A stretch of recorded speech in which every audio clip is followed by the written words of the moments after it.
Okay.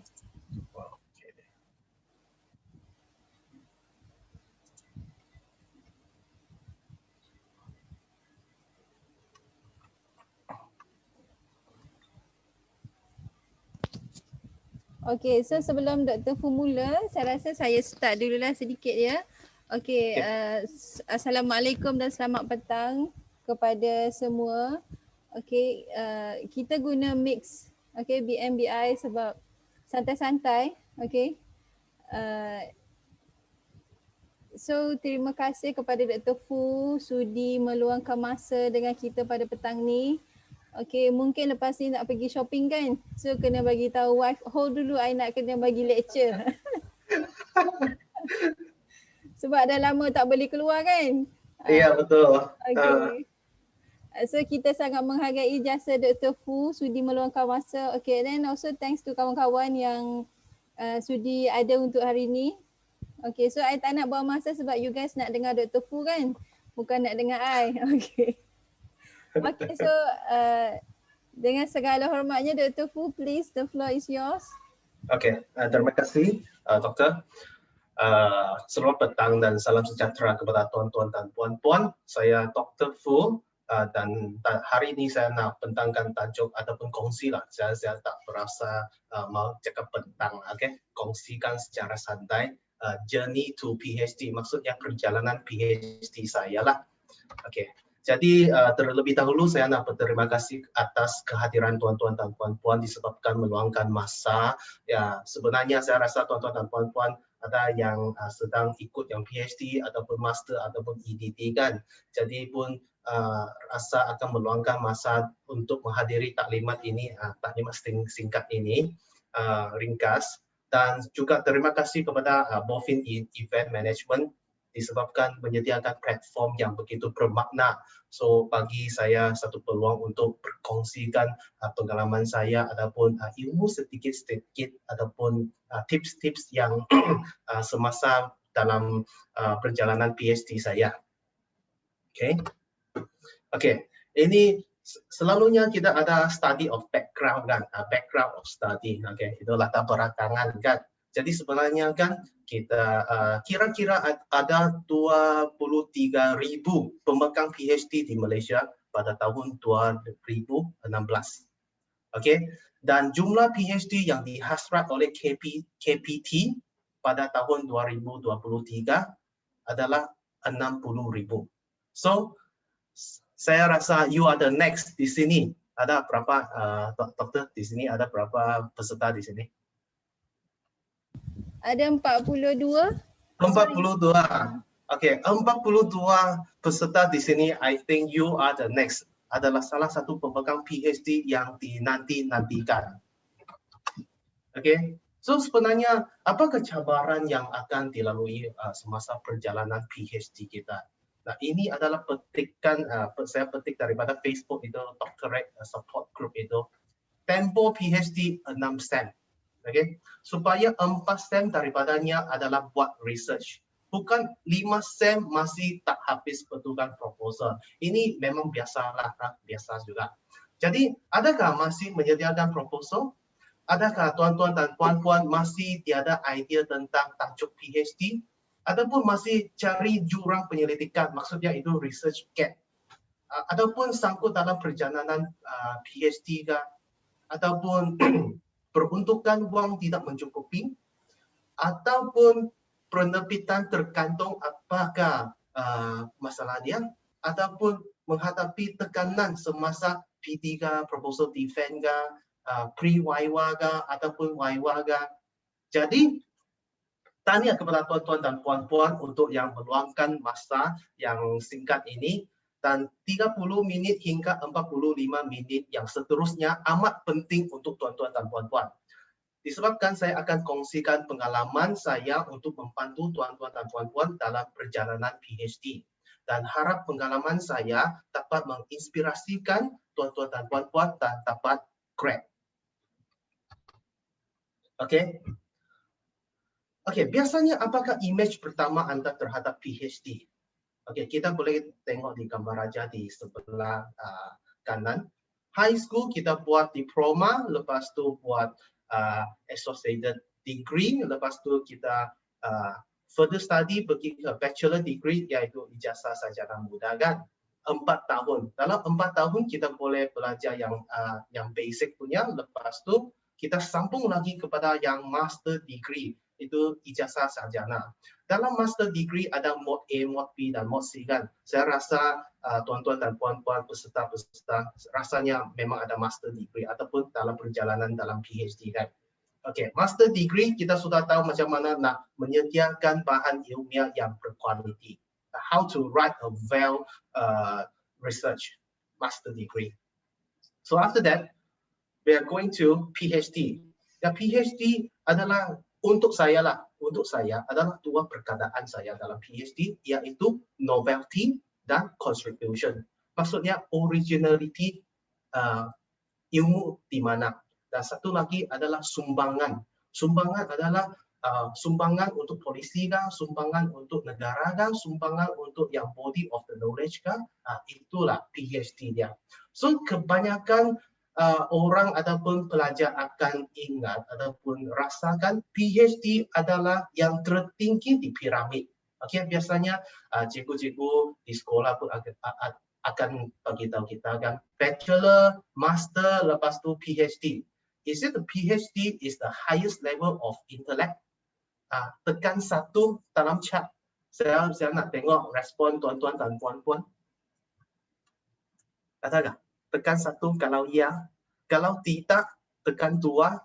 Baru kita ada satu interaksi yang santai-santai juga. Ada tak ya atau tidak?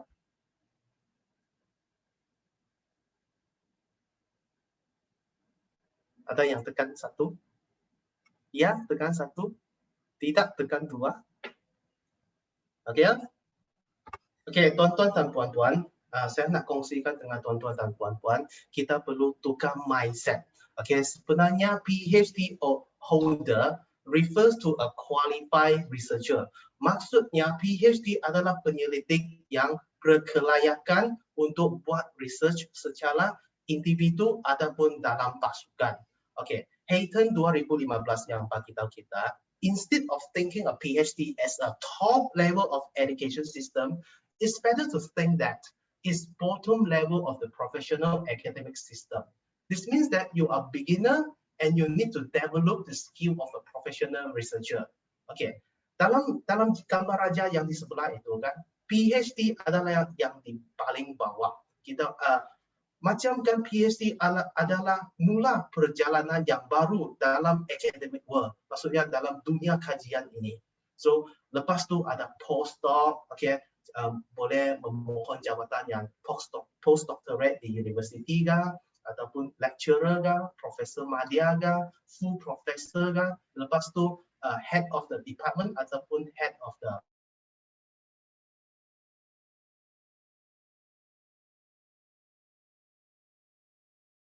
dan puan-puan adalah setiap perjalanan PhD adalah unik. Okey tak? Itu internet live. Okey ya?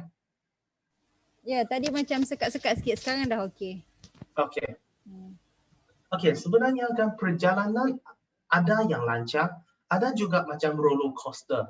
Jadi kita tak perlu bandingkan dengan kawan-kawan kita. Sebab sebagai contohnya lah, perjalanan PhD kan mungkin berbeza antara individu. Contohnya, saya tahu bahawa kawan saya mendapat PhD menggunakan 10 tahun. Walau bagaimanapun, kawan saya satu lagi, Dr. Jagil, dia lulus YWA dalam 2 tahun saja. 2 tahun.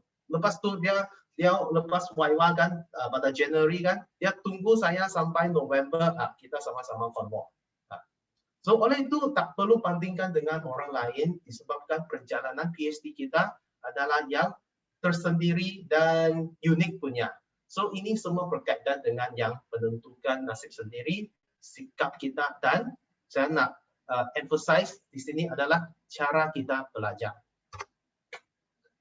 So sebenarnya sampai ke destinasi saya gunakan contoh ataupun ibaratkan, okay, kita guna bot kah, guna kapal terbang kah, ataupun guna kereta kan, asal boleh sampai ke destinasi, itu sudah cukup. Tak kira dia guna masa yang banyak kah, 3 tahun kah, 5 tahun kah, ataupun 10 tahun. Jadi apa yang perbezaan antara yang tahun-tahun yang perlu digunakan untuk memudahkan dalam perjalanan PhD itu adalah cara kamu belajar. Ada banyak strategi, ada banyak cara belajar kan. Okey, ini sebagai satu PhD flow lah. Selepas you buat registration, lepas tu akan research under supervision, kita akan bincang dengan SV kita ataupun uni yang akan assign satu SV untuk kita. Lepas tu setiap STEM ada satu progress report. Lepas tu ada proposal event. You perlu sediakan tulis itu proposal chapter 1, 2, 3, lepas tu proposal defend, lepas tu correction lagi. After di sini saya akan masukkan pre-wiwa, part pre-wiwa, lepas tu correction lagi. Lepas tu boleh notifications the submissions months. Hantar thesis. Hantar thesis, lepas tu appointment of external examiner. Lepas tu thesis submission untuk examinations. Tunggu, lepas tu YY. Lepas YY kita akan buat sedikit correction. Correction, lepas tu resubmit. Resubmit tunggu komiti senat. Lepas tu baru dikirakan graduate dan boleh dikelar sebagai seorang doktor. Jadi siapakah saya? Siapakah Fu Sai Ho? Siapakah Dr. Fu? Kenapa nak dengar dengan pengalaman saya? So sekarang saya nak memperkenalkan diri, siapakah Dr. Fu Sai Ho.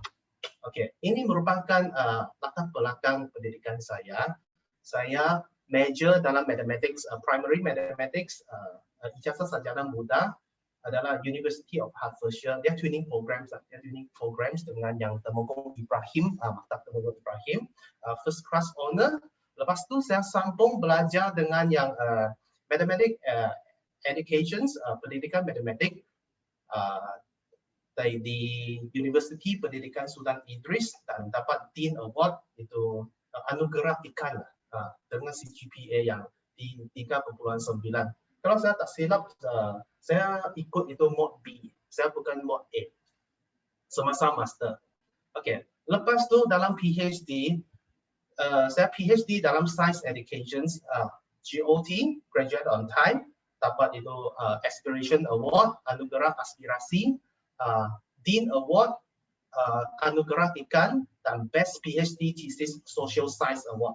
Disebabkan itu Best Thesis PhD Thesis, dia ada dua kategori punya. Satu adalah Science Social, satu adalah Pure Science punya. Yang Science Social saya dapatkan, yang Pure Science itu kan, Dr. Jakil kan, dia hanya 26 tahun saja.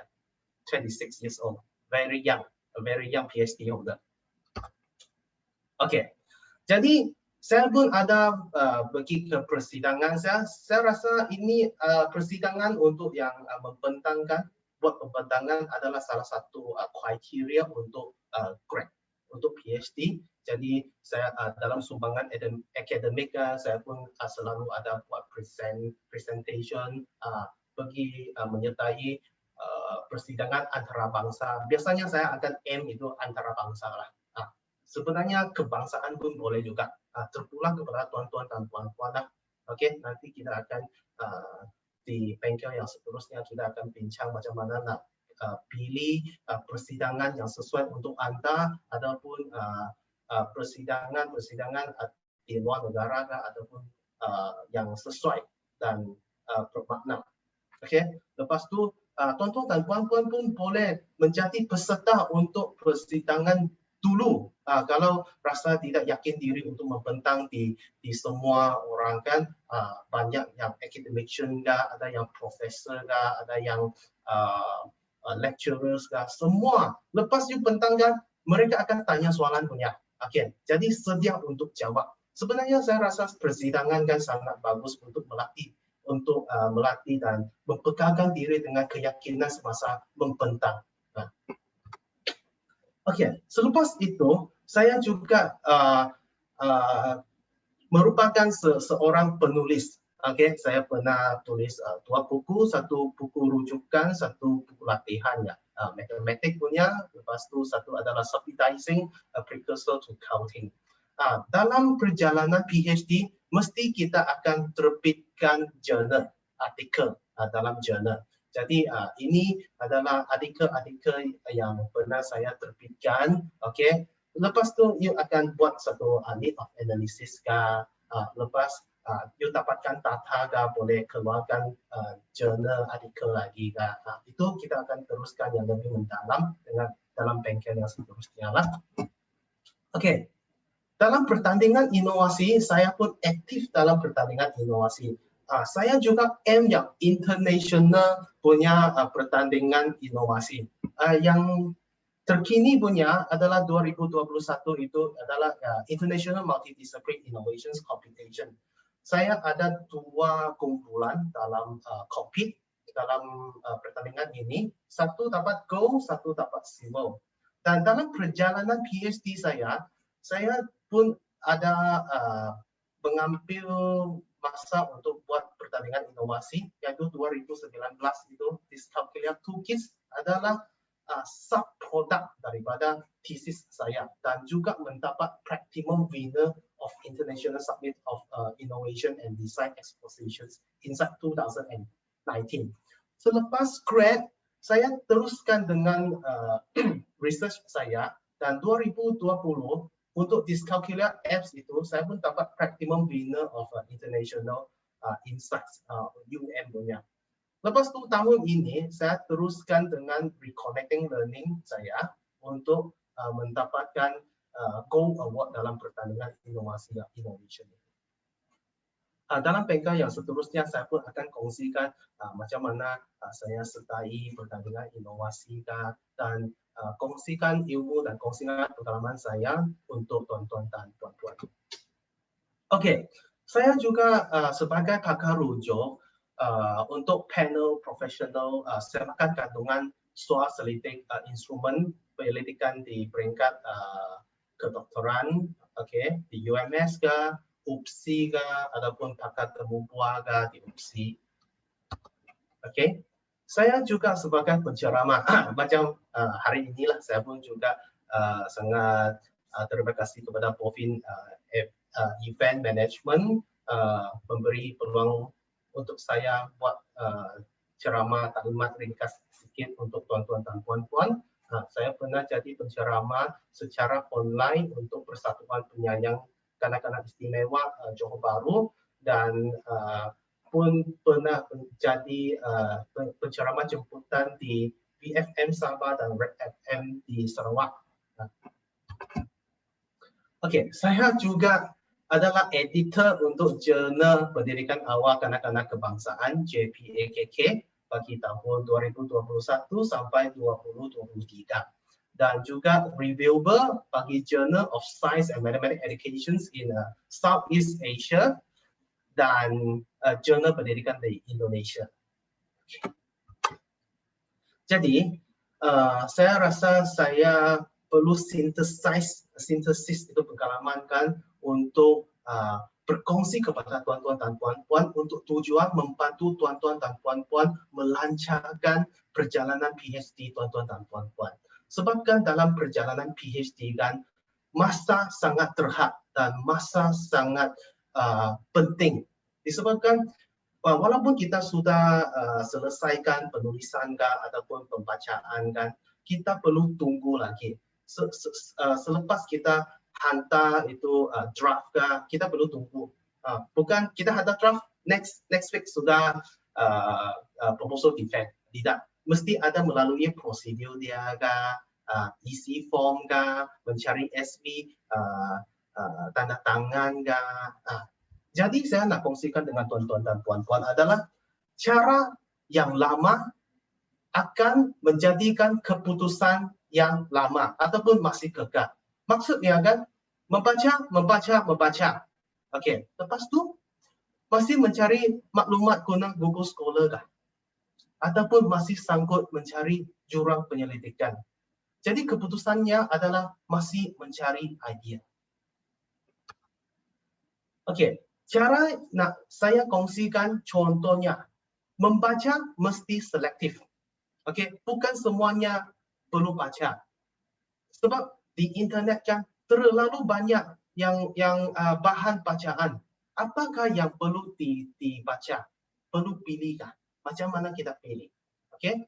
Pilih penerbitan dari jurnal terkemuka. Adakah tuan-tuan dan puan-puan tahu bahawa jurnal yang top ranking punya dalam bidang tuan-tuan dan puan-puan? List tahu. Lepas tu bincang dengan SW. Macam mana nak access itu jurnal? Ketiga, kena pasti pengarang terkemuka. Contohnya, kalau case study, sila rujuk kepada Robert Hill. Itulah pengarang yang terkemuka. Okey. Lepas tu, baca secara kritis. Macam mana kita baca secara kritis? Kita guna 2 jam ke 3 jam ke untuk baca jurnal ke, abstrak dia ke, pengenalan dia ke, latar belakang. Okey, kita buat itu sorotan literasi, literature review. Adakah you buat literature review or you just do the literature search? Kita search, kita perlu sintesis. Sebelum kita sintesis, kita perlu baca secara kritis. Ekstrak, keluarkan, sintesis lagi supaya kita perlu buat justifikasi yang kukuh. Baru kita boleh buat argument. Okey? Jadi cara yang betul, keputusannya adalah keputusan yang bagus ataupun keputusan yang diinginkan. Okey. So, jangan risau tuan-tuan dan puan-puan. Sebenarnya saya pun pernah sangkut dalam penulisan tesis ataupun penulisan artikel. Pun pernah juga di reject semasa penghantaran itu draft ataupun manuskrip artikel itu. Saya pun melalui. Okay? So, saya nak sintesiskan dan kongsikan pengalaman saya untuk membantu anda. Okay? So, di sini saya nak kongsikan 5 tips untuk tuan-tuan dan puan-puan. Iaitu, 1 adalah disiplin. Yang kedua adalah pengurusan masa. Yang ketiga adalah pengurusan kewangan. Yang keempat adalah belajar daripada rakan dan supervisor. Yang kelima adalah menjaga kesihatan mental dan fizikal yang baik. Okay. First, disiplin. Okay. Sila sekat masa bagi media sosial. WhatsApp ke, Instagram ke, Snapchat ke. Okay. Setiap pagi bangun terus, kita selalu yang saya sendiri pun. Saya sendiri pun akan terus cari telefon, tengok ada WhatsApp ke, PM ke, mesej kumpulan ke, memeriksa email ke. Ya, dulu ya, memang saya begitu ya. Tetapi lepas dalam perjalanan PhD saya akan fix satu masa yang saya cek mail ke. You, tuan-tuan dan puan-puan boleh juga. So, kita boleh periksa setiap sekali sehari. Mau tukar ke malam ke ataupun pagi ke, boleh. Lepas tu, fokus pada tesis dan kajian anda. Disebabkan terlalu banyak masa untuk nak mencari bahan. Lepas tu mau sintesis ke, mau baca secara kritis ke, itu akan memakan masa yang sangat banyak. Okay? Contohnya lah, kalau peti surat yang fizikal punya, bukan email lah, macam di post office punya, tak akan kita pergi check mail itu setiap 10 minit, 20 minit kan. Tidak akan kan. Jadi, yang tips yang saya nak kongsikan adalah, yang pertama semasa saya bangun, saya akan menetapkan maklumat yang kecil daripada diri saya. Contohnya, saya hari ini, nak baca satu artikel. Macam mana synthesize dia? Keluarkan dia, saya nak buat sorotan literasi. Dan selama beberapa tahun ini kan, sebenarnya saya tak pernah tonton drama. Movie adalah, kalau kawan-kawan ajakkan, ada pergi ke tengok movie, memang adalah itu. Sebabkan tak mungkin kita selalunya hanya baca kan. Kita perlu ada masa untuk bersantai juga. Boleh juga, boleh tengok WhatsApp, boleh juga. Tapi perlu sekatkan masa. So, selepas saya grad, sekarang saya buka Astro. Saya buka sampai dari pagi sampai malam untuk yang drama yang sudah ditinggalkan kan, saya ambil baliklah, tengok balik. Oke, disiplin daripada setiap hari baca mesti mau jot down. Oke, jangan baca lepas tu saya ingat, saya terbiar di situ saja. Sorry lah. Semasa you mau menuliskan, you tidak tahu, you tahu itu idea, you ingat itu idea, tapi you tak ingat itu rujukan. Nah, jadi macam mana?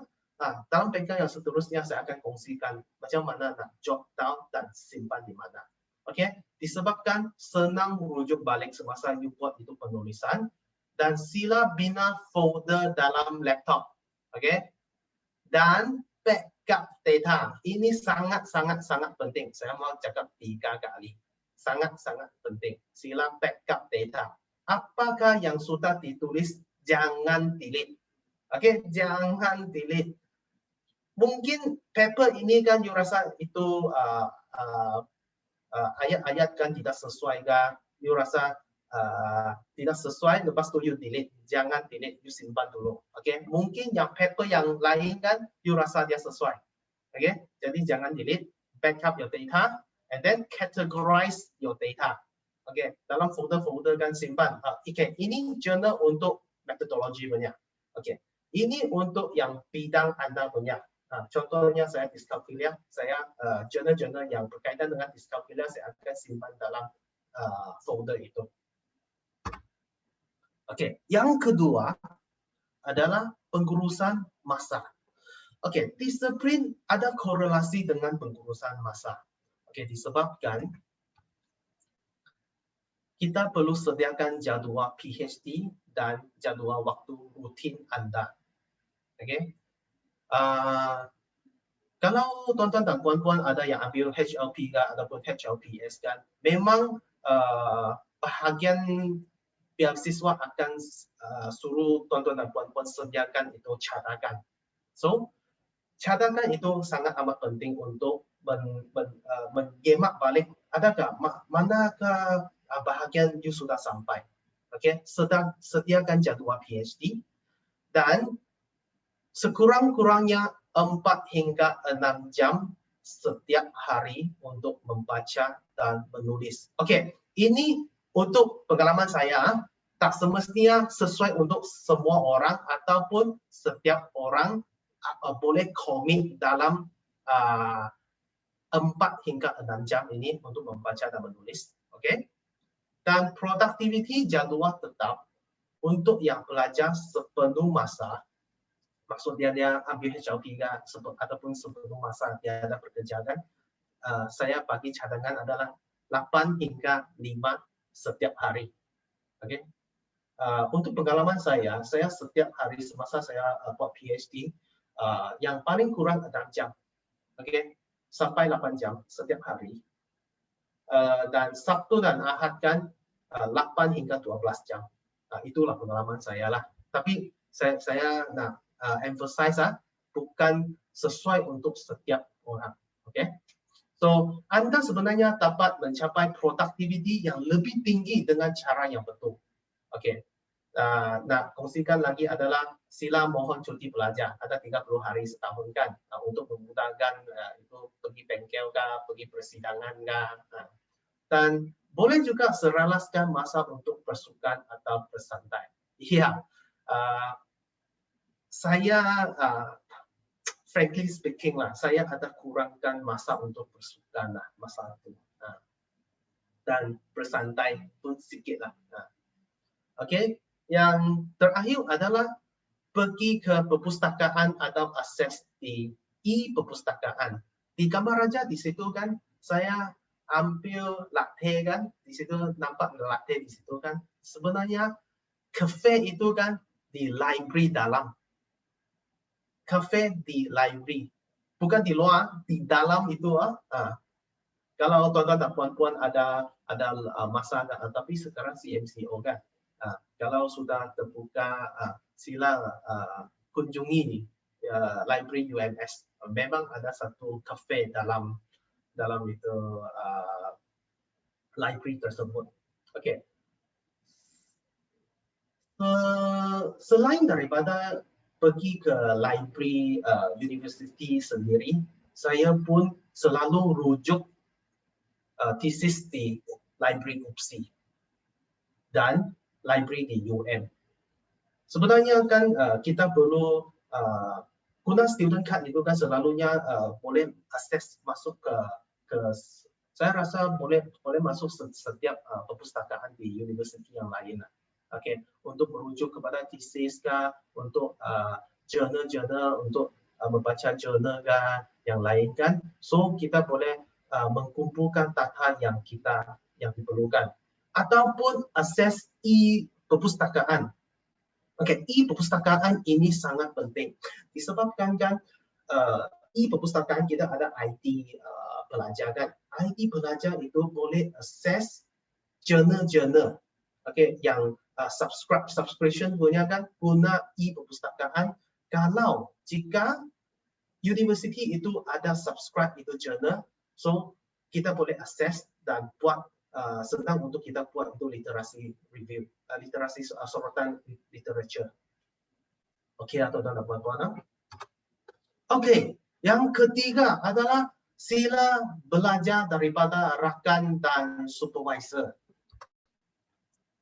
Okey, ini merupakan supervisor saya, tapi dia macam lebih muda daripada saya kan. Okey, dia Prof Chin. Okey, supervisor akan menyelia PG selama beberapa tahun dan sila kekalkan hubungan yang baik dengan penyelia anda. Ini sangat penting. Okey, tengok saya boleh bersembang santai-santai di kopi kedai dengan Prof Chin. Okey, sila fahami peranan penyelia. Tak akan penyelia kita akan tengok sebaris tulisan kita. Okey, faham peranan penyelia dan bekerjasama dengan penyelia anda sebelum mendaftar. Okey, pun boleh juga, dan selepas graduate pun boleh bekerja sama dengan penyelia. Okey, contohnya saya sekarang pun sedang bekerja sama dengan Prof saya untuk sedikit penulisan artikel dan sedikit research work. Okey, dan penyelia adalah orang yang boleh membantu kita dalam penulisan artikel. Macam mana kita nak buat artikel kan? Sebab kan penulisan artikel dengan penulisan tesis kan dia cara dia lain. Sangat amat lain. Okey. Jadi lepas tu adalah penyelia kita boleh membantu kita dalam proses penyelidikan from A to Z. Contohnya sampling literature review kah, analysis data kah, lepas tu macam mana buat conclusion kah, semua dari A to Z pun perlu di lead, okay, oleh penyelia kita. Okay, sila tengok gambar raja di situ. Gambar ini diambil semasa majlis apresiasi universiti. Maksud dia selepas konvo dia ada satu majlis majlis apresiasi untuk yang PhD. Jadi ini adalah Dr. Jagil yang tadi saya sebut tadi kan, dia 2 tahun sudah viva, habis tunggu saya konvo saja. Okey, apakah yang boleh dipelajari oleh kawan-kawan, yaitu prosedur di universiti. Contohnya, ambil form kah, isi form kah, mana nak hantar kah, postgraduate unit kah, di mana kah, okey.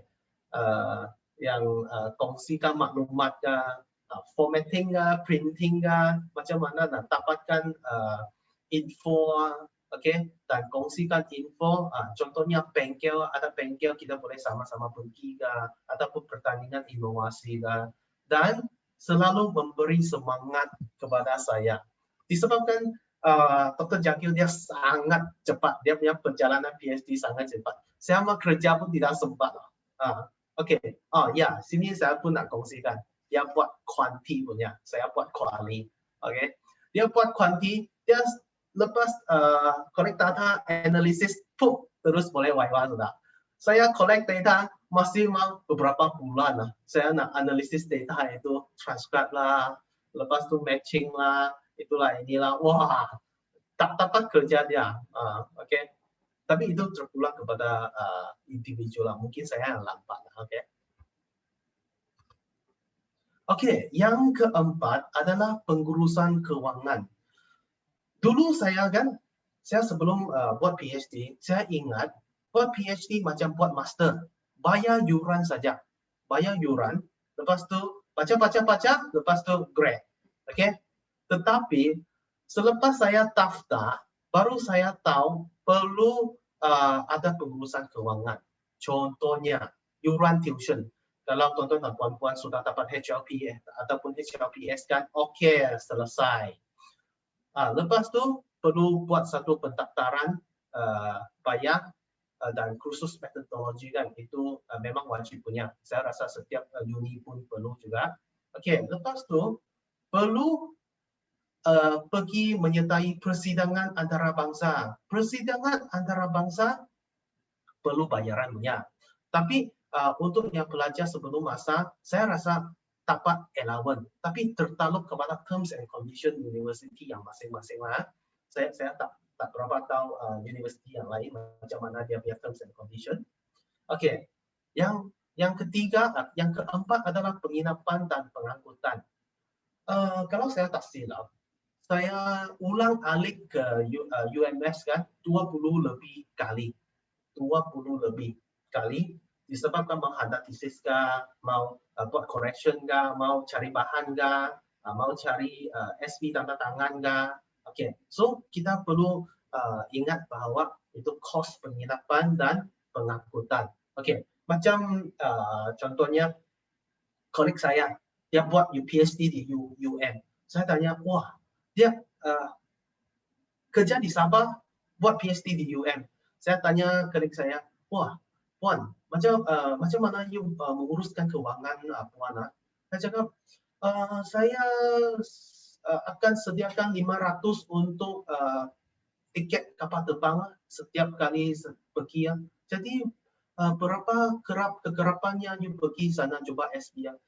Dalam 1 bulan 2 kali, wow, begitu kaya. Okay? Jadi itu adalah kos yang perlu dikirakan ataupun perlu pergi bengkel dan seminar. Okay, bengkel dan seminar kan sangat penting disebabkan dia akan jimatkan masa. Sebenarnya tuan-tuan dan puan-puan pun boleh mencari bahan sendiri di internet, tetapi makan masa yang banyak. Yang apa yang saya sebutkan tadi kan adalah masa sangat rehat. So sila jimatkan masa dan buat yang sebaikkan dia. So pertandingan inovasi pun perlu bayaran, pun perlu register punya. Oke, oke. Lepas tu PD ga, pra-waiwaga, waiwaga pun sama lah, itu penginapan dan pengangkutan itu. Oke, kalau yang dapat beasiswa punya kan, saya rasa itu waiwa pun termasuk dalam lah. Oke, lepas tu beli buku, beli buku pun perlu cost. Oke, yang biasa yang buku yang di luar negara punya kan, mereka ikut USD punya. Jadi perlu sediakan lah, sediakan duit yang cukupnya untuk beli buku dan dapatkan bahan rujukan. Dan satu lagi adalah laptop dan printer.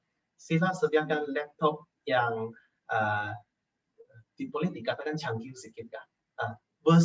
Dalam versi yang baru sedikit lah. Disebabkan banyak features kan, kalau guna laptop yang lama kan, dia tidak dapat tampung software yang selalu update lah.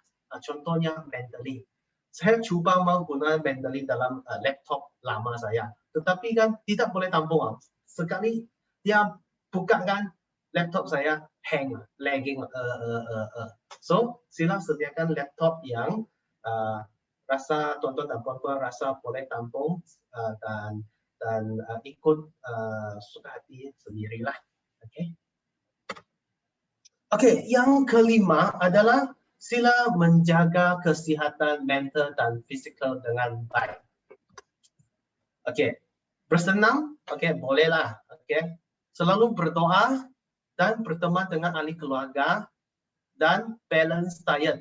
Ini yang saya tidak dapat buat balance diet. Masa saya buat PhD kan, wah, badan saya berkembang dari 80 sampai 89. Jadi itu balance diet kan, saya pun terbiar juga. Jadi pengalaman saya lah untuk tuan-tuan dan puan-puan, sila jaga diet lah semasa you buat PhD. Sebab kan you banyak masa 6 jam ke 8 jam kan you duduk di sini saja tanpa bergerak. Jadi you hanya makan minum saja. Jadi itu balance diet saya yang sebab itu saya nak kongsikan pengalaman saya untuk tuan-tuan dan puan-puan. Dan satu lagi adalah mental. Mental sangat penting disebabkan kan selalu kita akan sangkutkan mungkin kita dapat merge, mungkin SV akan bagi tahu kita ini tidak ubah, you perlu baca lagi ya. Okey, kita pun baca tulis hantar lagi tidak ubah. Lepas tu mental itu perlu dijaga dengan baik. Ada tabah hati, okey, mesti bertabah hati. Mental sangat penting. Disebabkan fizikal okey, tiada masalah, tapi mental yang letih. Kalau mental yang letih kan susah you nak buat penulisan yang berkualiti. Itu pengalaman saya lah. Okey. So saya rasa sekarang ada 15 minit. Okey, sudah masuk ke Q&A sudah. Tapi tak apa. Saya nak kongsikan bengkel saya yang seterusnya. Okey, bengkel saya seterusnya sesuai untuk tuan-tuan dan puan-puan yang baru mau mula ataupun sudah dalam perjalanan PhD anda, dan saya akan memperkenalkan tuan-tuan dan puan-puan perjalanan PhD daripada helicopter view secara comprehensive view, okey, dan bukannya hanya salah satu saja contohnya.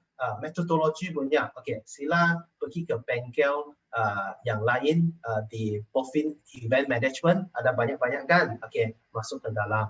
Okey, bengkel saya bukan khas untuk belajar metodologi ke, analisis tool ke secara mendalam ataupun spesifik.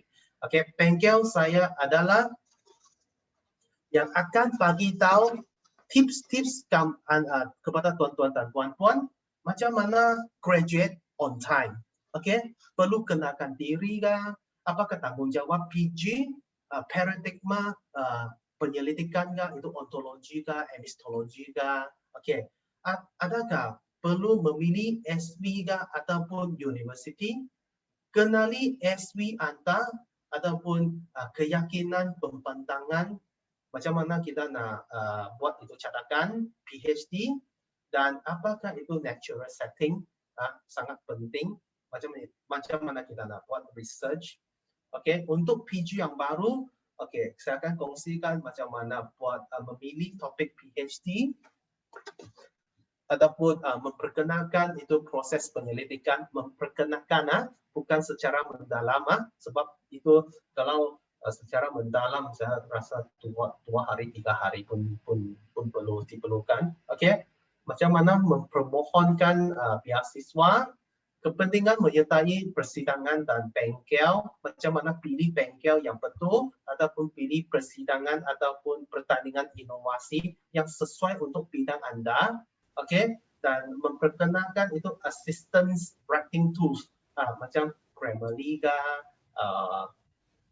itu Cubeboard ke, untuk mempermudahkan penulisan tuan-tuan dan puan-puan, dan macam mana nak kita bezakan kuali ataupun kuanti. Selalunya kawan-kawan tanya saya, you buat kuali atau kuanti?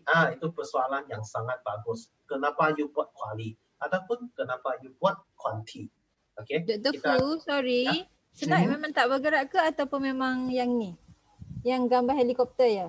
Ya, helikopter. Okey, ingatkan dia tak gerak. Helikopter. Okey.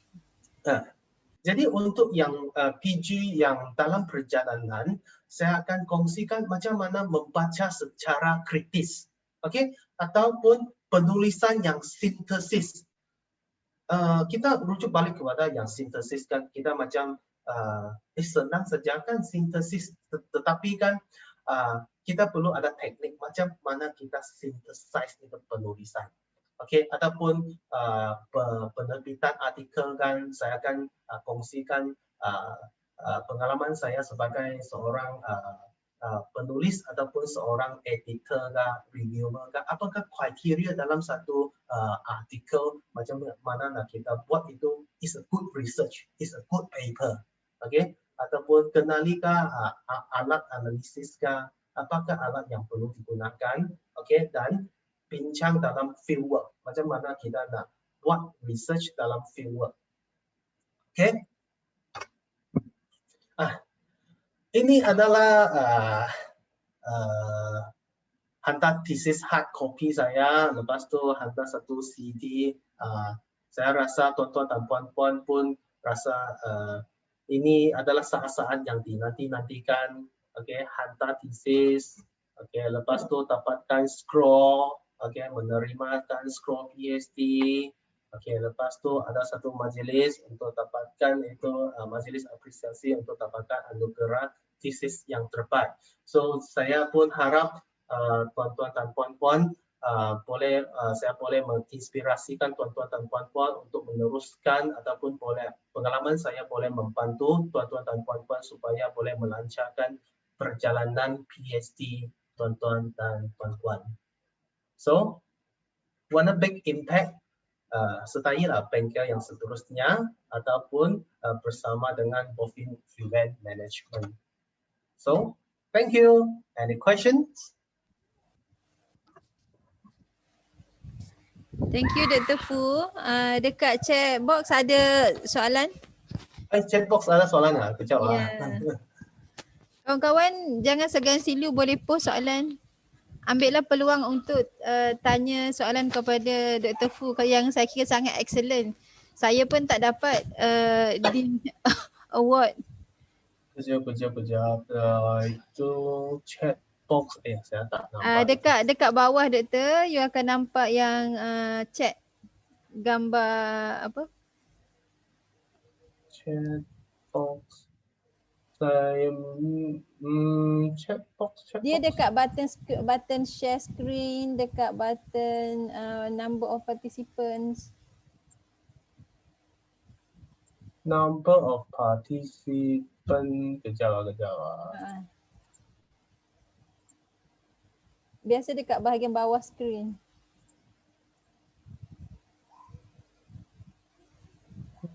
Kawan-kawan tanya lagi soalan. Okay. Sudah nampak sudah. Sorry ya. Banyak soalan Daripada atas Doktor please. Saya scroll dulu Sorry, satu. Sorry Dr. Fu, slide tak bergerak rasanya. Thank you. Ya, disebabkan kan sekarang musim hujan loh. Jadi the line memang tidak berapa bagus. Is there any recording video? I think ada kan? Ada, nanti kita share dekat grup Telegram. Okay. Jika ada soalan boleh tanya share it. Hai, purata masa diperlukan oleh doktor untuk menyiapkan sebuah artikel. Untuk peringkat PhD, berapa artikel yang minimum perlu diterbitkan dalam jurnal? Okay, yang ini kan purata masa yang diperlukan oleh doktor menyiapkan sebuah artikel itu terpulang. Adakah UM Scopus kah, ISI kah, ataupun yang biasa peer review punya, itu terpulang kepada SV kamu. Dan untuk peringkat PhD, berapa artikel yang minimum perlu diterbitkan dalam jurnal? Okey, sila rujuk balik kepada universiti. Disebabkan setiap universiti dia punya kriteria tidak sama. Okey ya. Okay, Dr. Fu, how you know that the topic chosen is suitable to you? My topic from Hariti. My topic chosen is suitable to you. Okay, that one is because of the natural setting. Because previously I'm the facilis I'm a Facilinus, numeracy Facilinus. Then after that, I discover some of the students, they encounter some of the mathematics learning difficulties. Then I discover that there is one of the dyscalculia problem. So I do the research about dyscalculia. So I find my SP say, okay, on. Okay. Untuk yang topik chosen suitable atau tidak, nanti kita akan bincang secara dalam bengkel yang seterusnya. Slide tidak bergelap ke. Okey, bagaimana untuk kita mengenal pasti author yang pakai dalam sesuatu bidang? Okey, sila rujuk kepada SP. SP akan tahu punya, sebab SP memang bidang dalam itu kan. Nah, contohnya, Prof Chin SP saya memang mathematics education punya orang, jadi dia akan tahu manakah author adalah pakar dalam sesuatu bidang. Macam mana nak uruskan belajar sambil bekerja? Okey, soalan yang sangat bagus. Selepas bekerja, sila fokus kepada belajar. Curi masa, ambil masa. Contohnya, lepas kerja kan, sudah pukul 5, balik rumah, lepas makan, boleh mula sudah. Okey. Maksudnya curi masa untuk yang keluarga punya lah. Saya pun begitu lah. Mau sacrifice sikit. Fokus kajian Dr. Fu adalah dalam apa? Maksudnya saya fokus kajian Dr. Fu adalah dalam apa? Doktor maksudnya bidang pengajian tesis Dr. Fu dalam apa? Okey, saya science education punya. Fokus saya adalah dyscalculia. Masalah pembelajaran dalam matematik. Okey, doktor, apa pandangan doktor buat PhD secara kajian tindakan?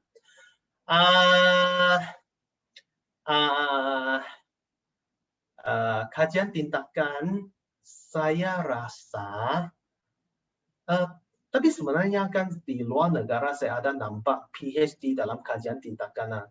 Tapi saya rasa kajian tindakan di pandangan saya saja ini ya, tidak berapa sesuai lah. You boleh buat kuanti ataupun kuali ataupun mixed method. Okay.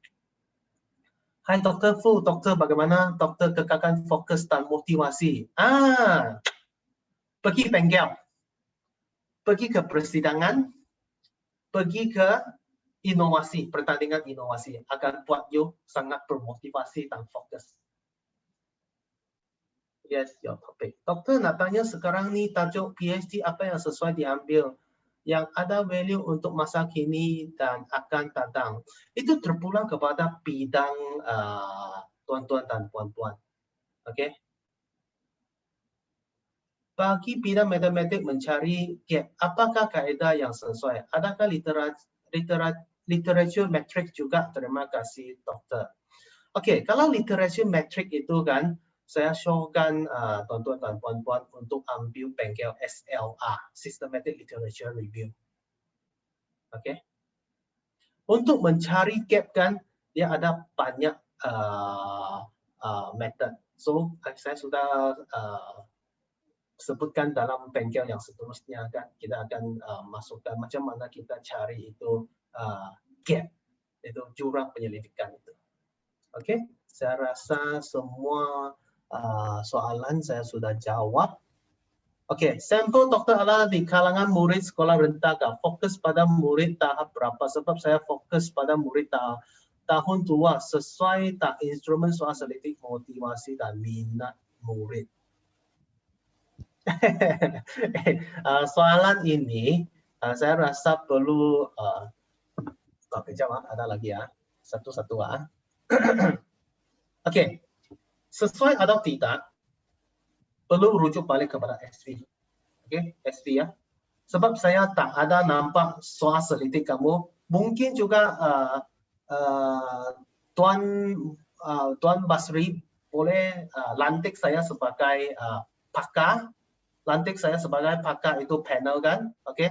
So minta university keluarkan satu surat lantikan, lantik saya sebagai pakar rujuk soal selidik, barulah kita boleh face validity itu soal selidik sesuai atau tidak. Tapi saya nak, tapi perlu sebelum lantik you perlu tahu itu panel itu kan sesuai atau tidak sebab saya matematik tak mungkin tuan-puan yang buat sains punya lantik saya sebagai panel. Itu salah satu sebab akan di-query semasa you YWA ke ataupun proposal defense. Kenapa you lantik Dr. Max ini sebagai panel sedangkan you buat sains ke? You sepatutnya you perlu lantik PhD sains punya ke ataupun yang ada 10 tahun ke 5 tahun kan terpulang kepada terms and condition university So sila rujuk kepada SP Okay, what if you are the industry SME in the topic and now you need to find SP that can support you? How do I know that I know that you have the right SP? SP or SV? Supervisor kah? SP apa maksud dia? You short form. Dalam setahun beberapa bengkel dokter sertai kebiasaannya. 3-4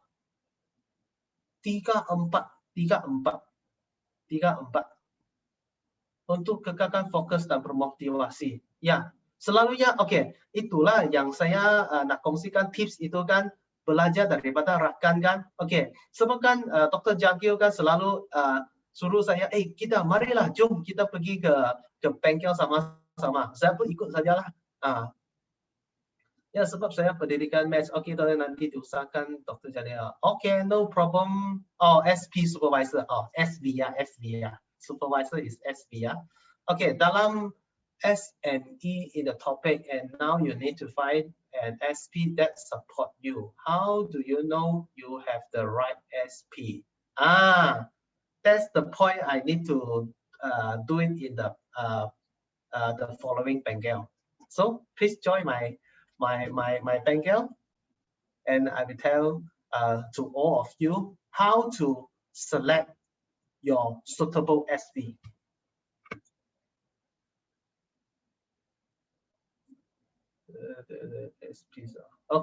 So any questions?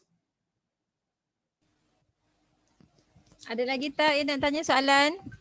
Ya, tanya saja. Sayang ni. Sekarang. Dr. Fu excellent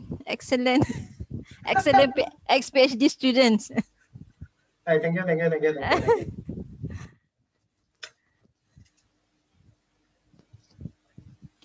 Saya lah tanya Dr. Fu, macam mana Dr. kekalkan momentum menjadi seorang pelajar yang cemerlang?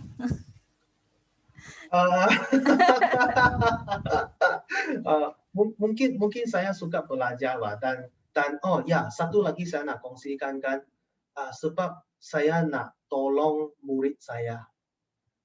Disebabkan kan mereka memang ada masalah itu kan, contohnya diskalkulia kan, saya cuba sebab saya pasti Linus kan, saya cuba untuk mengajar, untuk bincang dengan guru Linus saya kan, macam mana nak memastikan mereka boleh sifatkan K1, K2. Jadi kan itulah motivasi saya nak menyelesaikan masalah itu. So daripada itu kan saya buat research macam mana nak tackle masalah itu. So itulah motivasi saya. Okay, thank you doktor. So kita punya motivasi samalah untuk kita kena belajar biar sampai dapat PhD dan kita boleh share sebanyak mungkin knowledge kan? Ya. Okay, ada lagi soalan dekat chat box? Ada lagi doktor? Ya, okay. Boleh doktor explain berkaitan persidangan antarabangsa adakah diarahkan oleh SP atau PG perlu identify sendiri? Dalam bengkel yang seterusnya saya akan memperkenalkan macam mana kita nak identify lah. Biasanya the first atau yang second kan SP yang bagi tahu lah. The first and second. Lepas tu saya yang bagi tahu SP. What is your view acquiring PhD via APEL? What is the short form actually?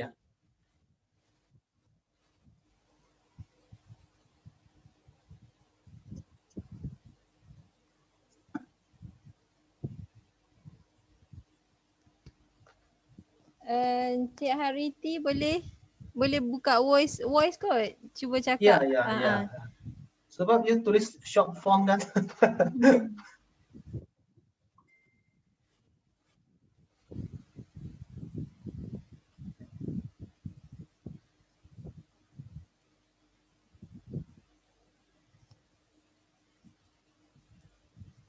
Cik Hariti, ada Okay. tak?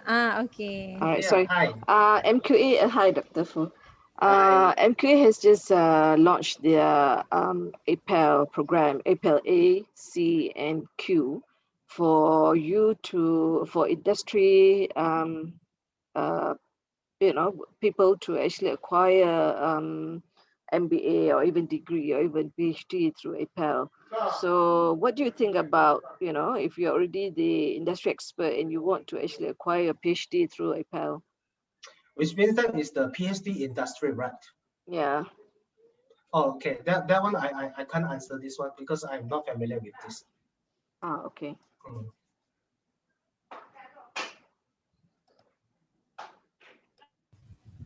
Bagus tiap dokter untuk membantu pelajar. Dokter, apakah praktis yang dokter lakukan semasa journey to PhD sampai berjaya menerima Best Award? Saya rasa Best Award itu kan sebagai satu bonus untuk saya lah. Memang begitu. Tapi niat saya kan adalah untuk membantu murid-murid saya. Sebab kan semua pun pemulihan, Mbak. Saya nampak mereka nombor 1 sampai 10 kan pun tidak boleh mengena itu nombor, Mbak. Jadi saya rasa saya ada itu hati lah. Hati itu yang sangat membantu saya untuk motivasi kah, bertambah hati kah untuk membantu pun juga menolong saya untuk melancarkan perjalanan saya lah. Bagaimana untuk tahu list of your next semester, Dokter? Yes, Dokter. I think you should let them know about the next bengkel. Okay, untuk yang baru join tadi, sekejap ya, I cuba share screen.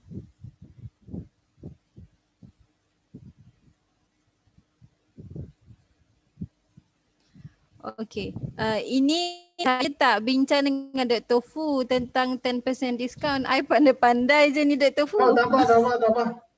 Asal boleh membantu, ya tak apa. Sebab kan tujuan saya pun boleh mau adalah membantu tuan-tuan dan puan-puan.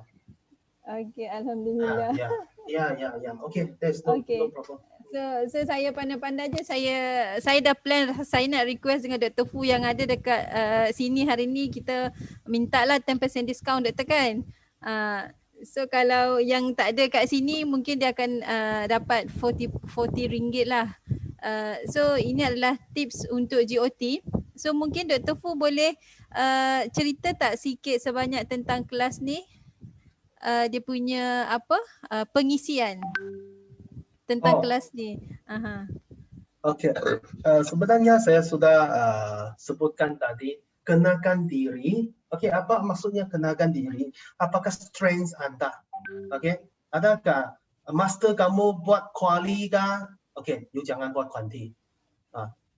Lepas tu ataupun master kamu adalah quanti punya kan, you buat quali lagi. Oh, boleh juga, tak jadi masalah punya, tapi akan memakan masa yang banyak.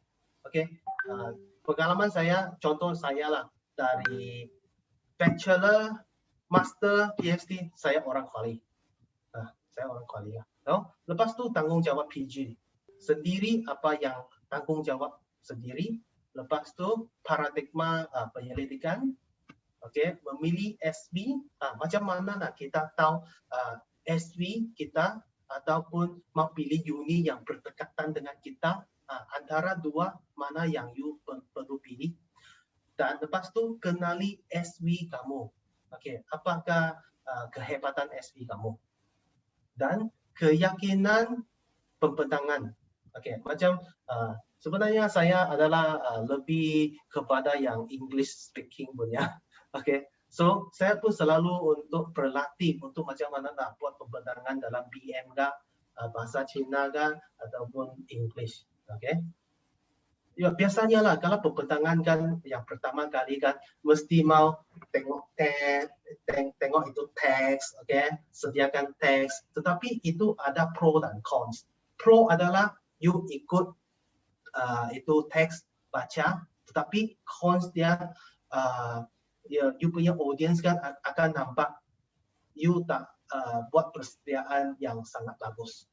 So biasanya guna point saja, lepas tu bagi yang teks itu, okay? Point lepas tu you bagi pencerahan. Okay, lepas tu saya akan kongsikan macam mana nak buat itu PhD catakan, bukan sekadar untuk nak hantar kepada bahagian saja, tapi untuk bantuan untuk tuan-tuan dan puan-puan itu catakan setiap bulan perlu buat apa, okay? Dan satu lagi adalah natural setting. Natural setting nanti dalam itu saya akan kongsikan apa maksud dia natural setting dan betapa dia pentingnya. Okay, thank you very much. Okay, thank you Dr. Fu. Okay, last saya bagi peluang untuk kawan-kawan tanya soalan. Kalau tak ada, saya rasa setakat ini saja sebab kita dah ambil 1 jam masa Dr. Fu. Ya. Mau pergi beli sayur sudah. Yelah, wife dah ketuk-ketuk pintu dah tu kan, cepat sikit nak pergi Tesco. Okey, jadi saya rasa setakat itu sahaja untuk kali ni dan saya sangat menggalakkan kawan-kawan untuk join kelas ni sebab waktu saya belajar dulu saya tak ada kelas yang macam ni. Sebab tu saya rasa saya habis PhD selama 8 tahun. Ya, saya pun sebelum itu tiada kelas begini kan. So setiap kali sendiri yang pergi explore bah. Jadi makan masa yang banyak. Iya, lepas tu sebab saya belajar sambil bekerja hari tu doktor. So kita banyak limitation kan. Duit nak kena spare untuk anak, nak kena spare untuk study sendiri, untuk study anak. Jadi saya decide untuk bawa speaker ke tempat saya belajar, ke UUM. So daripada situlah bermula macam mana saya nak host kelas macam ni kan. Jadi sekarang bila saya dah habis belajar, saya faham perasaan kawan-kawan. Kan mungkin yang duit ada tapi kita perlu letakkan benda untuk yang lebih penting. Jadi saya rasa kalau ada kelas yang online which is lagi murah, so tak salah untuk kita tukarkan RM40 untuk satu pengalaman belajar yang saya kira memang tak akan dapat cari kat mana-mana lah. Ya. Okey. Jadi kawan-kawan pun dah tak ada soalan kat sini, so saya rasa kita patut end the session.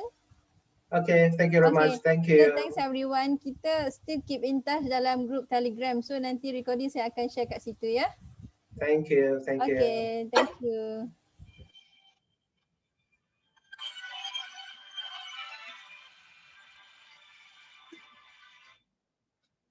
Yes.